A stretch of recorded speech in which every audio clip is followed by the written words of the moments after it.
Well, hopefully we got something there. Hi, it's the Great Vanzini, and I am back. I've been I did a couple live streams last week and got sidetracked trying to figure out software. Whoa, I'm way low. Hi.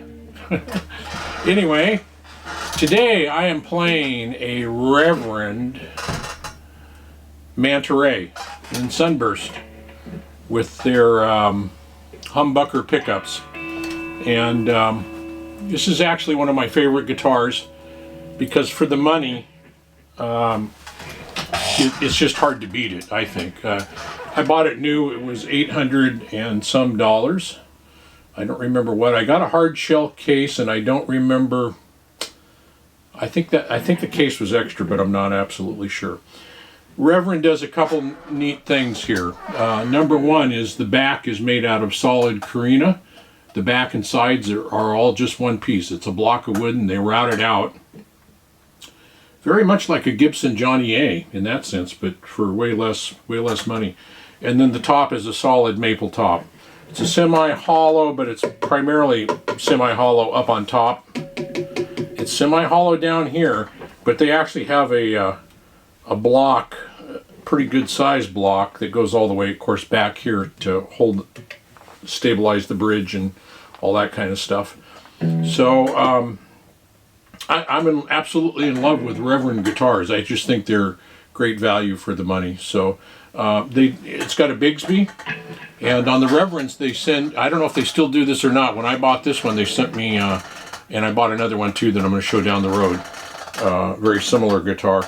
But they send two springs for the Bigsby. One is a kind of a medium stiff spring, and the other one is a very lightweight spring. And I got the lightweight in here, I think, now. Well, maybe I don't. It's interesting that you have to be careful. My only complaint is you have to be careful where you put the Bigsby. If you put it down over that knob, you'll actually hit on top of the knob, which actually, if you want really light,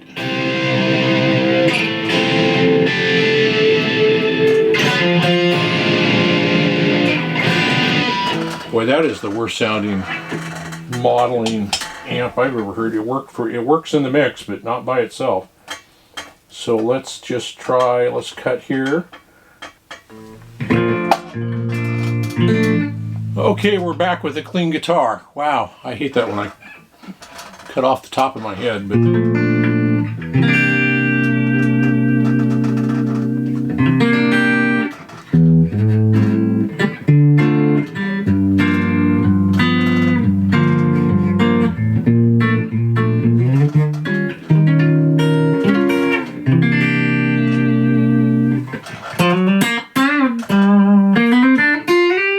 just playing clean on the bridge pickup.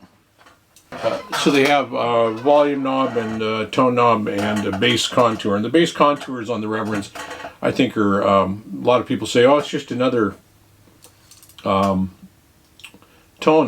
knob. And it is, but it's more for the bass, controlling the bass end of it, as opposed to regular tone knobs, which give you lots of treble on the high end and then some muddy mids turned down. So it allows you to dial stuff in a little better. Reverend does some cool stuff, like they have roller bridges. So in terms of the Bigsby, it's a light spring, so it's not going to go.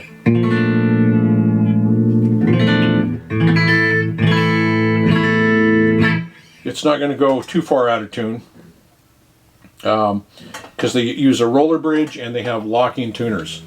And they're all, I think I showed that on the Club King, but they're all the same.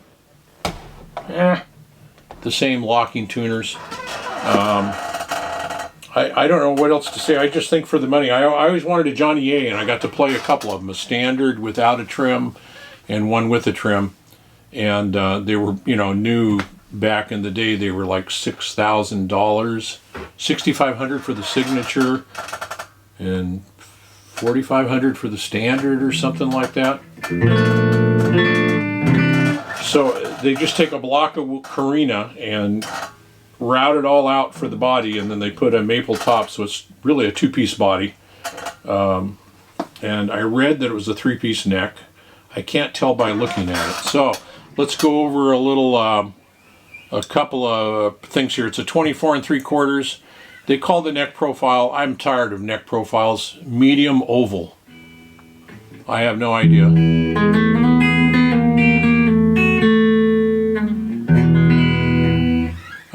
The fingerboard is, on the newer ones are blackwood and ebony. I think on mine is rosewood. Mine's a few years old, before the rosewood band that came and went. And medium jumbo frets. These are called pin locking tuners. It's the Reverend brand of it. They're really good. They seem to work. I mean, that's what I expect.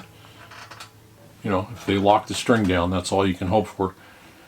They claim they use poly caps with a plus or minus 10% rating, while a typical cap is a plus or minus 20. Our caps are made to tighter specifications, so they're more consistent. Made of polyester caps. Who would have thought? They're also longer lasting and less affected by temperature than cheaper ceramic caps. So I know nothing about that. When I see polyester, I think of those are caps that are in leisure suits or something. I don't know. And it has a treble bleed circuit, preserving the treble when you roll back the volume control. And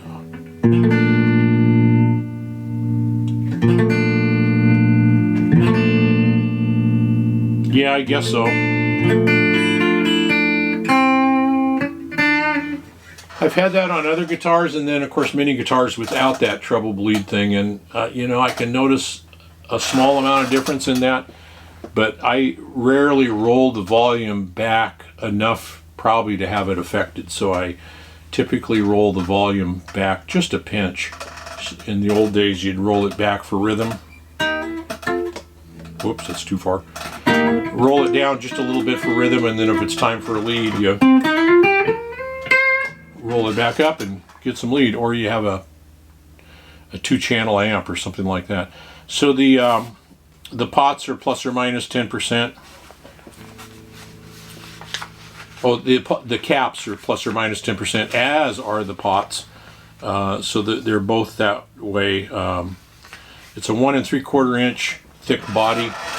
I actually wish it was just a pinch thicker, like the Johnny A. It's still got a lot. It's still got a lot of hollow body tone to it, but I think if it was just a pinch thicker. And when I looked it up on their website, that was about 3-4 weeks ago. I didn't find this guitar on their website, so maybe they've discontinued it. Reverend does the other thing that's very cool, that I don't remember what year I bought this, but somebody who really knows Reverend, I could ask Ken from Reverend, and he would say, well, it's a Manta Ray, it's in Sunburst, it's got a Bigsby. That year was, or 2 years was, and then they switch it out, where the next year it's going to be maybe a different color. Same guitar, a different color, and the third year maybe without a Bigsby. They did make these, they may still, I don't know, in a hardtail version too. And they're just exceptionally good guitars. Seem to be really well made. I just get a kick out of that idea of using a solid block of wood routed out. I mean, if they didn't put the access thing here back before they did that, you could eat a bowl of cereal out of the body and it would not leak through at all, because there's no laminates. So it's got a decent finish. It's got a really, I don't know if I can tell that or not. I don't know if that's going to pick up. I know. I have the lights kind of on orange. Let's turn them to white. There we go. Let's turn them up a little bit.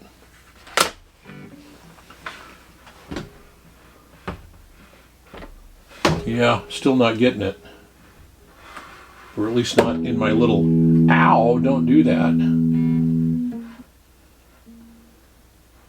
Yeah. You can see a little, it's a maple top, and you can see a little flame in there. Still haven't taken off the plastic off the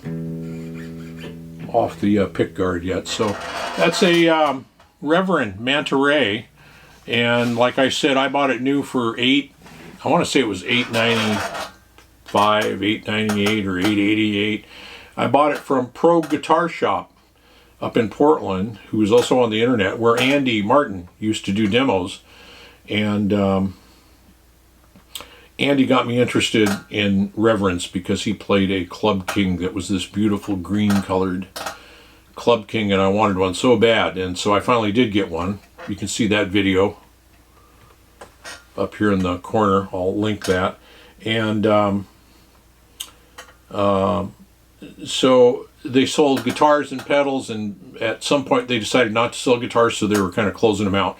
So I think I got a deal on it, but I'm not sure.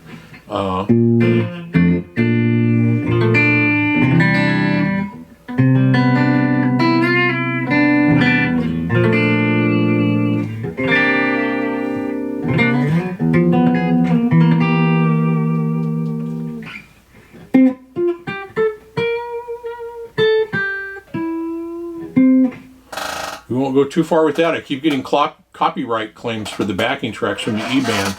People are recording over the backing tracks and then putting them on CD Baby and claiming them as original material. So I got another one the other day.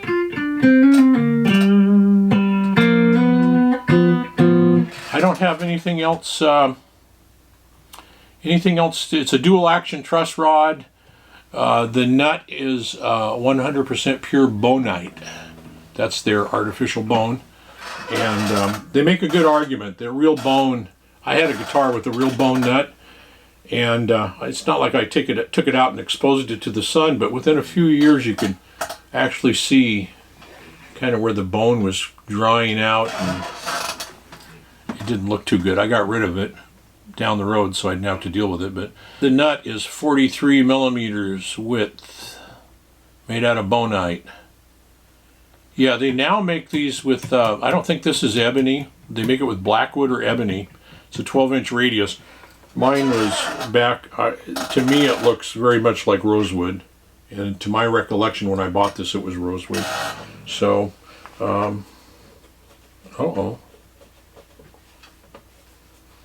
I thought I'd scratched it, but I didn't. I just probably slopped some coffee on it.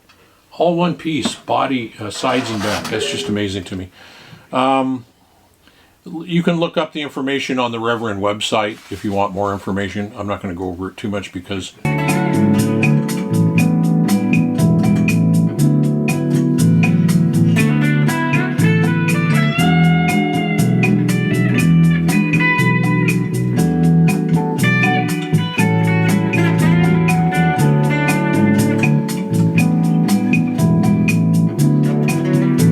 I guess I better go over this. Well, it'll have to do. This is both pickups together. I really like the pickups, whatever the humbuckers are, however they made those. That's the, well, I hope you're hearing this. I moved my E-band out of the way a little bit because it was rattling the desk.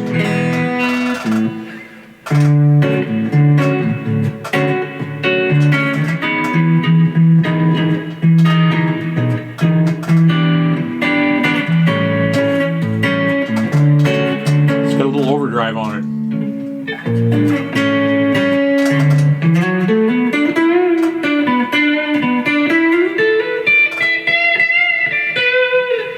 Anyway, that is the Reverend Manta Ray. I think they're a really, really good, probably one of two of my favorite guitars that I own, and they're not the most expensive. It's not even in that range. That is the Reverend Manta Ray by Reverend. Thank you for watching. Feel free to subscribe, give a thumbs up, give a thumbs down, leave a comment. Man, those lights are bright. There we go. That's much better. Leave a comment. I really like the comments. I like talking to everybody and kind of having that conversation. So until I see you again, good night and good luck. Talk to you later. Bye. Everybody stay safe out there. It's a time we need to all stay safe. Thanks. Bye-bye.